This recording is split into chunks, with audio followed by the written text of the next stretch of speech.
ഒരു കൗതുകം നിറഞ്ഞൊരു കഥയുണ്ട്. അത് ശ്രീരാമകൃഷ്ണൻ പൊന്നാനിയിലേക്ക് വന്നതാണ്. നിലമ്പൂരിൽ ലോക്സഭാ തെരഞ്ഞെടുപ്പിൽ പരാജയപ്പെട്ട ശേഷമാണ് അദ്ദേഹം പിന്നീട് പൊന്നാനിയിലേക്ക് വരുന്നത്. അങ്ങനെ ഒരു ചരിത്രം ആവർത്തിക്കുമോ എന്നൊരു കൗതുകം നിലവിലുണ്ട്. പക്ഷേ പൊന്നാനിയിലേക്ക് സ്വരാജിനെ പോലൊരു നേതാവിനെ കൊണ്ടുവരേണ്ടതുണ്ടോ? പകരം ഈ പറഞ്ഞതുപോലെ ആകെയുള്ള പഞ്ചായത്തുകളിൽ ആകെ വെളിയങ്കോട് മാത്രമേ കയ്യിലില്ലാതെയുള്ളൂ, ബാക്കിയെല്ലാം LDFിന്റെ കയ്യിലാണ്. അങ്ങനെ ഒരു സുരക്ഷിത മണ്ഡലത്തിൽ അവിടത്തുകാർ പോരെ എന്നൊരു ചോദ്യം തിരിച്ചും വരാം. ഇപ്പോൾ മാധ്യമപ്രവർത്തകനായ ശ്രീ KP റഹ്മത്തുള്ള ടെലിഫോൺ ലൈനിലുണ്ട്. ശ്രീ റഹ്മത്തുള്ള, ശ്രീ P നന്ദകുമാറിന് ഇത്തവണ മത്സരിക്കാൻ താല്പര്യമില്ല എന്ന ചർച്ചയിൽ നിന്നാണ്, എന്ന വിവരത്തിൽ നിന്നാണ് ഇങ്ങനെയുള്ള ചർച്ചകളൊക്കെ ഉണ്ടാവുന്നത്. പൊന്നാനിയെ സംബന്ധിച്ച് LDFിന്റെ അഭിമാന പ്രശ്നമാണ്. അത് എക്കാലത്തും അവരുടെ ഒരു കഴിഞ്ഞ 4 തെരഞ്ഞെടുപ്പ് കഴിഞ്ഞപ്പോൾ അവരുടെ ഒരു പൊന്നാപുരം കോട്ട എന്ന് അവർ പ്രഖ്യാപിക്കുന്നുണ്ട്. പക്ഷേ പൊന്നാനിയുടെ സ്വഭാവം നമുക്കറിയാം. അത് ലോക്സഭയിലേക്ക് ഒരു തീരുമാനവും നിയമസഭയിലേക്ക് മറ്റൊരു തീരുമാനവും എടുക്കുന്നതാണ്. അതെപ്പോൾ വേണമെങ്കിൽ മാറാം. ലോക്സഭാ തെരഞ്ഞെടുപ്പിൽ ഉൾപ്പെടെ പൊന്നാനിയിലെ വോട്ടിംഗ് ശതമാനം അങ്ങനെയാണ് പറയുന്നത്. അങ്ങനെയെങ്കിൽ ഒരു നല്ല സ്ഥാനാർത്ഥി തന്നെ തിരിച്ചെത്തേണ്ടതുണ്ട്. ഈ പൊന്നാനിയിലെ ചർച്ചകളെ അങ്ങ് എങ്ങനെയാണ് കാണുന്നത്?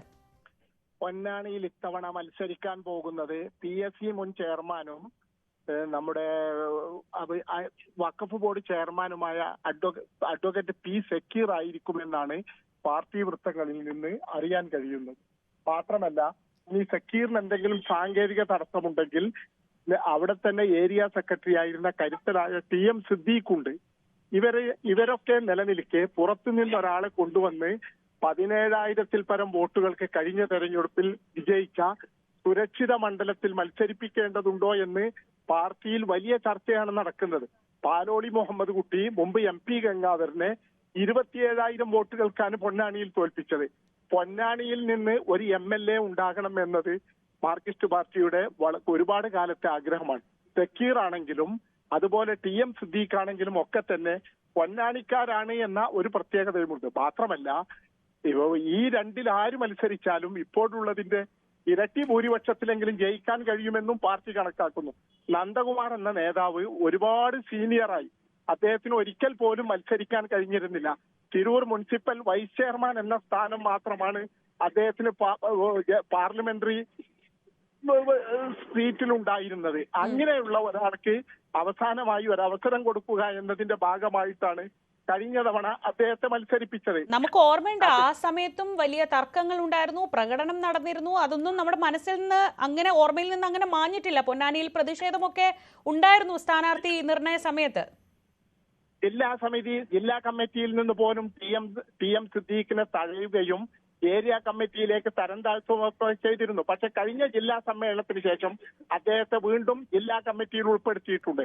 അതുകൊണ്ട് ഒന്നുകിൽ തെറ്റിതിരുത്തൽ എന്നതിന്റെ ഭാഗമായി TM സിദ്ദീഖിന് സീറ്റ് കൊടുക്കുകയോ അല്ലെങ്കിൽ എക്കാലത്തും പാർട്ടിക്ക് വേണ്ടി വലിയ വലിയ ദൗത്യങ്ങൾ നിർവഹിച്ച സക്കീറിനെ സ്ഥാനാർത്ഥിയാക്കുകയോ ചെയ്യും എന്നതാണ് എനിക്ക് മനസ്സിലാകുന്നത്. സ്വരാജിനെ പോലെ ഒരാളെ കൊണ്ടുവന്ന് ഒരു 2 തവണ തുടർച്ചയായി തോറ്റ ഒരാളെ വീണ്ടും പൊന്നാനി പോലുള്ള ഒരു സുരക്ഷിത സീറ്റിൽ മത്സരിപ്പിക്കുമോ എന്ന കാര്യം സംശയമാണ്.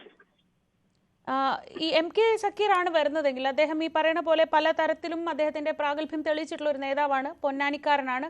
ആ നിലയ്ക്ക് ഇപ്പോൾ നമ്മൾ ഒരു ചരിത്രം പരിശോധിച്ചാൽ അവിടെ വോട്ട് ശതമാനം കൂടിക്കൂടി വരുന്നത് മാത്രമേ LDFിനെ സംബന്ധിച്ചുള്ളൂ. അവിടെ കുറയാൻ പാടില്ല എന്നുള്ളത് ഒരു അഭിമാന പ്രശ്നമാണ്. കുറയുന്നത് പോലും ഒരു തോൽവിയോളം നാണക്കേടാണ്. അത് ശരി തന്നെയാണ്. കാരണം CPMന് മലപ്പുറം ജില്ലയിലെ CPMന്റെ ഏറ്റവും സുരക്ഷിതമായ സീറ്റ് എന്നതാണ് പൊന്നാനിയെ സംബന്ധിച്ച് പറയുന്നത്. പാർട്ടിക്കുള്ളിൽ ചില അടക്കം പറച്ചിലുകൾ വിജയരാഘവനെ പോലും പൊന്നാനിയിൽ പരീക്ഷിക്കാൻ പാർട്ടി ഇത്തവണ തയ്യാറാകും എന്ന് ചില രഹസ്യം പറച്ചിലുകൾ പറയുന്നുണ്ട്. പക്ഷേ എനിക്ക് പറയാനുള്ളത് സക്കീർ അല്ലെങ്കിൽ സിദ്ദീഖ്, ഇവര് രണ്ടിലും ഇവര് തന്നെ മത്സരിക്കണമെന്നാണ് അവിടുത്തെ ഏരിയ കമ്മിറ്റിയും മറ്റു പഞ്ചായത്ത് കമ്മിറ്റികളും ബ്രാഞ്ച് കമ്മിറ്റികളും ഒക്കെ നിർബന്ധം പിടിക്കുന്നത് എന്നാണ് പാർട്ടി പ്രവർത്തകരിൽ നിന്ന് ലഭിക്കുന്ന സൂചന.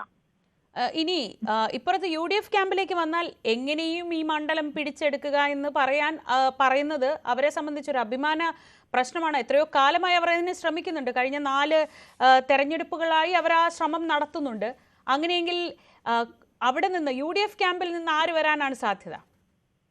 UDF അവിടെ അജയ് മോഹൻ ആണെങ്കിലും മറ്റ് കോൺഗ്രസ് സ്ഥാനാർത്ഥികളാണെങ്കിലും ഒക്കെ തന്നെ സീറ്റ് പിടിച്ചെടുക്കാൻ പ്രാപ്തരല്ല എന്ന് പലതവണ തെളിയിച്ചവരാണ്. അതുകൊണ്ട് പുറത്തുനിന്നുള്ള ആളുകളെയൊക്കെ പാർട്ടി ആലോചിക്കുന്നുണ്ട്. ഒരു ഘട്ടത്തിൽ സന്ദീപ് വാര്യരെ പോലും അവിടെ ആലോചിച്ചിരുന്നു എന്നാണ് മനസ്സിലാകുന്നത്. ഇടയ്ക്ക് ഒരു ആലോചന ഉണ്ടായിരുന്നല്ലോ, ലീഗിന് ഈ സീറ്റ് കൈമാറിയാലോ എന്നൊരു ആലോചനയൊക്കെ മുമ്പ് കേട്ടിട്ടുണ്ടല്ലോ ശ്രീ റഹ്മത്തുള്ള. സീറ്റ് വെച്ചു മാറുന്നതിനെ കുറിച്ച് തിരുവമ്പാടി സീറ്റ് കോൺഗ്രസിന് കൊടുത്തുകൊണ്ട് പൊന്നാനി സീറ്റ് ലീഗ് ഏറ്റെടുക്കുക എന്ന ചർച്ചകളൊക്കെ നടക്കുന്നുണ്ട്. അങ്ങനെയാണെങ്കിൽ ലീഗ് ഏറ്റെടുക്കുകയാണെങ്കിൽ അഷ്റഫ് കോക്കൂരിനെ പോലെ പാർട്ടിയിലെ ഏറ്റവും മുതിർന്ന ഒരു സീനിയർ നേതാവിനെ മത്സരിപ്പിക്കുന്നതിനെ കുറിച്ചാണ് മുസ്ലിം ലീഗ് ആലോചിക്കുന്നത് എന്ന് കുറച്ച് നാളുകൾക്ക് മുമ്പ് വാർത്തയുണ്ടായിരുന്നു. ശരി, അങ്ങനെ UDF സ്ഥാനാർത്ഥിയായി ഒരുപക്ഷെ അജയ് മോഹനോ അല്ലെങ്കിൽ VD സതീശന്റെ സ്വന്തം ആളായ KP നൗഷാദ് അലിയോ ഒക്കെ വരും എന്നൊരു ചർച്ചയാണ് കേൾക്കുന്നത്, പൊതുവെ ഉയർന്നു കേൾക്കുന്നത്.